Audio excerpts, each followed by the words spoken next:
औरंगजेबानंतर आता कंसाची निवडणुकीत एंट्री झालेली आहे। संजय राऊतांकडून सत्ताधाऱ्यांना कंस अशी उपमा देण्यात आलेली आहे।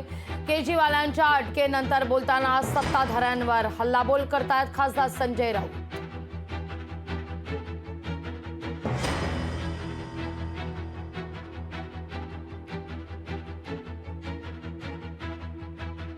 कंसाला ज्यांची ज्यांची भीती वाटत होती, कंसाला ज्यांची ज्यांची भीती वाटत होती त्या सगळ्यांना त्यांनी तुरुंगात टाकलं होतं। अगदी देवांना सुद्धा तुरुंगात टाकलं होतं कंस मामाने।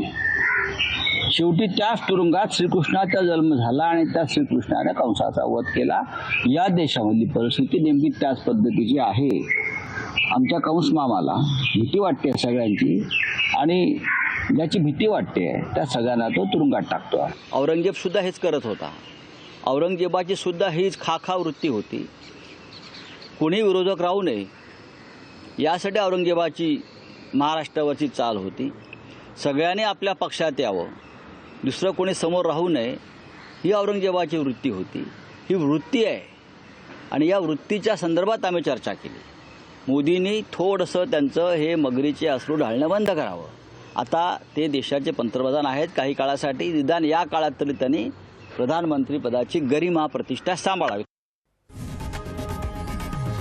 लोकशाही मराठी ऐका, पहा, जागरूक रहा।